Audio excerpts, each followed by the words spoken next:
வணக்கம். இன்றைக்கி வீடியோவில் லைனிங் ப்ளவுஸ்க்கு பேக் சைடு ரொம்ப ஈஸியான முறையில் தைக்க போகிறோம். அதுக்கு முன்னாடி இந்த துணியை கட் பண்ணி எடுத்துக்கலாம். அதுக்கு இந்த மாதிரி ஒரிஜினல் துணியை ரெண்டாக மடித்து போட்டுக்கலாம். ஃபோல்டிங் பண்ணது நம்ம பக்கமும் ஓப்பன் சைடு எதிர்பக்கமும் வச்சுக்கலாம். அதுக்கு இந்த மாதிரி பேக்கு ஃப்ரண்ட்டு ஸ்லீவ் எல்லாத்தையும் இந்த மாதிரி வச்சு பார்த்துக்கிட்டிங்கன்னா கட் பண்ணுறதுக்கு ரொம்பவே ஈஸியாக இருக்கும். அதுக்கு இந்த மாதிரி துணி கொஞ்சம் எக்ஸ்ட்ரா விட்டுட்டு கட் பண்ணிக்கலாம். ஒரு அரை இன்ச் அளவுக்கு விட்டால் போதும். பேக் சைடு துணியில் முதுகு பக்கம் மட்டும் ஒரு இன்ச் அளவுக்கு துணி விட்டுட்டு கட் பண்ணிக்கலாம் மடித்து தைக்கிறதுக்காக. இப்போது பேக் சைடு கட் பண்ணியாச்சு. இதே மாதிரி ஃப்ரண்ட்டு ஸ்லீவெல்லாம் கட் பண்ணிக்கலாம்.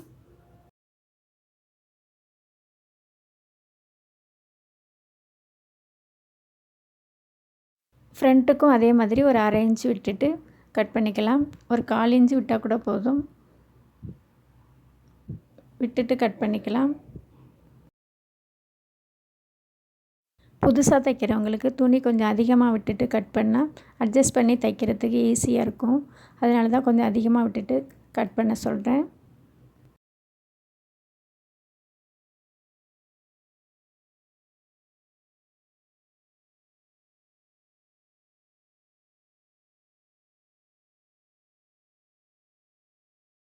இப்போது ஸ்லீவ் இந்த மாதிரி வச்சுட்டு கட் பண்ணிக்கலாம்.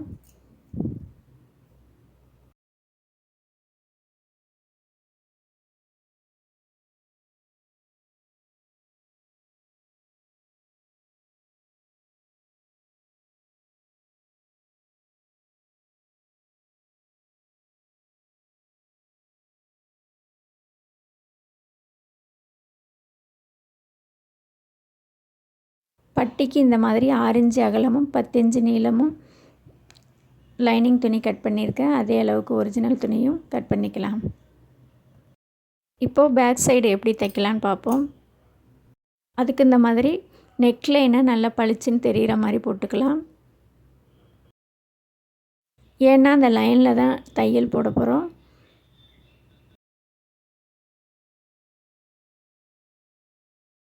இப்போது ஒரிஜினல் துணியை இந்த மாதிரி நல்ல பக்கம் மேலே வச்சு நம்மளை பார்க்குற மாதிரி வச்சுக்கலாம்.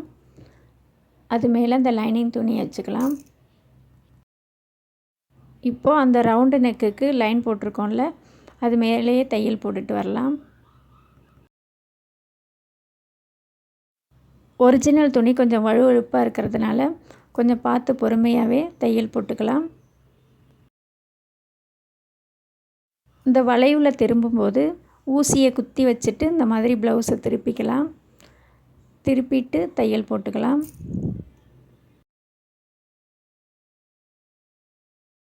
இந்த தையல் போட கஷ்டமாக இருக்குங்கிறவங்க சென்டராக ஒரு தையலை போட்டுட்டு லாஸ்ட்டாக பிரித்து விட்டுடலாம்.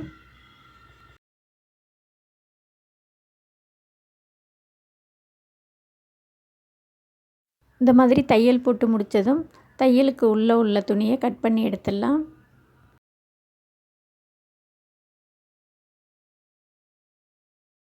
தையல்லேருந்து ஒரு 1/4 இன்ச்சு விட்டுட்டு கட் பண்ணிக்கலாம்.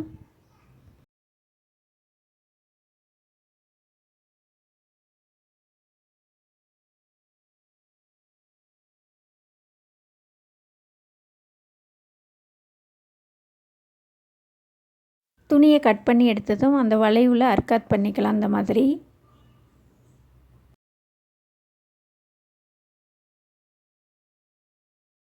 அர்க்காத் பண்ணிவிட்டு இந்த மாதிரி துணியை நல்லா திருப்பி விட்டுக்கலாம்.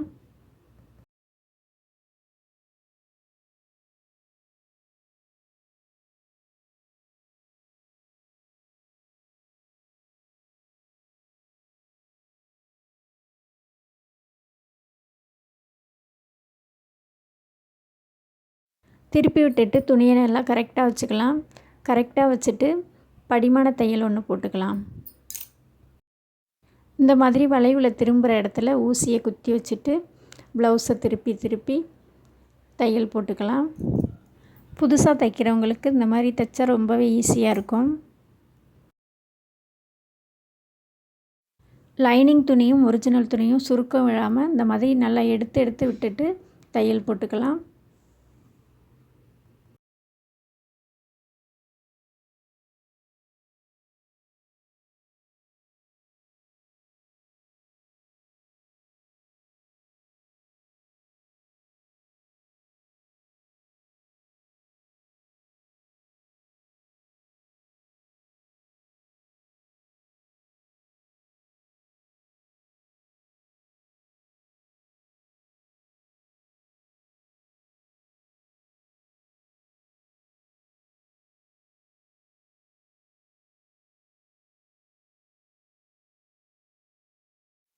தையல் போட்டு முடித்ததும் இந்த மாதிரி திருப்பி விட்டுட்டு லைனிங் ஓரத்தில் ஒரு 1/4 இன்ச்சு விட்டுட்டு ஒரு தையல் போட்டுக்கலாம்.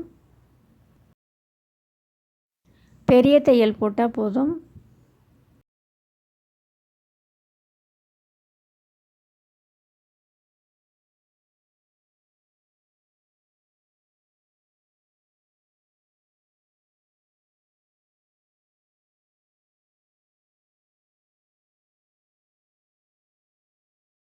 ஃபுல்லாக இந்த மாதிரி போட்டாச்சு. இப்போது சைடில் உள்ள ஒரிஜினல் துணியை எக்ஸ்ட்ரா உள்ள துணியை கட் பண்ணிக்கலாம்.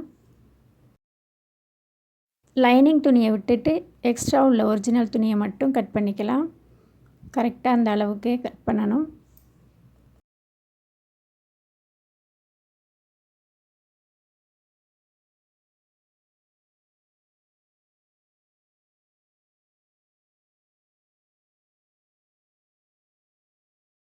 இப்போது முதுகு பக்கம் உள்ள துணியை மட்டும் கட் பண்ண வேண்டாம், அது மடித்து தைச்சிடலாம்.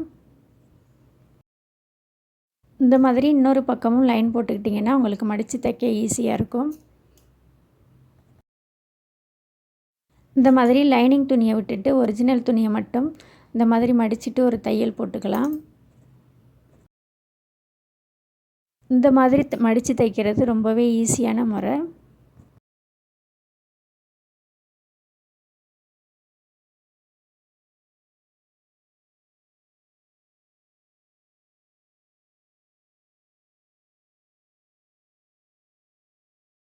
இப்போது அந்த இடத்துல அர்க்காத் பண்ணியிருக்கோம்ல, அதோட மடிச்சுட்டு இப்போ ஓரத்தையல் போட்டுக்கலாம். அதே மாதிரி ஒரிஜினல் துணிலையும் அர்க்காத் பண்ணிக்கலாம். அப்போ தான் ஈஸியாக இருக்கும் தையல் போடுறதுக்கு.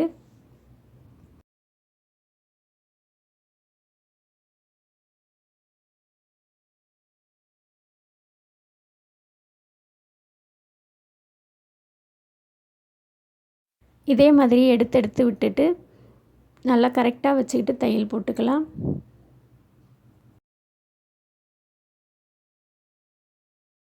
புதுசாக தைக்கிறவங்களும் ஈஸியாக கற்றுக்கிற மாதிரி ரொம்பவே பொறுமையாக தையல் போட்டிருக்கேன்.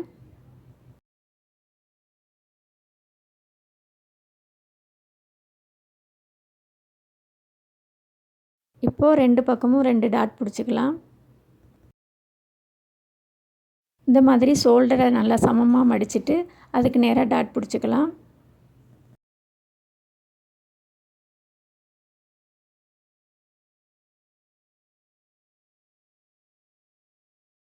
இந்த மாதிரி 4 இன்ச்சு உயரம் வச்சுட்டு ஒரு 1/4 இன்ச் அகலத்தில் தையல் போட்டுக்கலாம். அந்த 1/4 இன்ச்சுங்கிறது அடியில் மட்டும்தான் இருக்கணும். அப்படியே சைடாக கிராஸாக கொண்டு வரணும் தையலை. இப்போது இன்னொரு பக்கமும் அதே மாதிரி டாட் பிடிச்சிக்கலாம்.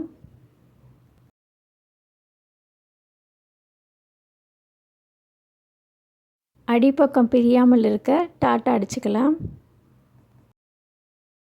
உங்களுக்கு இந்த வீடியோ பிடிச்சிருக்கும்னு நம்புகிறேன். வீடியோ பிடிச்சிருந்தா வீடியோஸை லைக் பண்ணுங்கள், ஷேர் பண்ணுங்கள், சப்ஸ்கிரைப் பண்ணுங்கள். ஃப்ரெண்ட்ஸ் கூட ஷேர் பண்ணிக்கோங்க. நன்றி.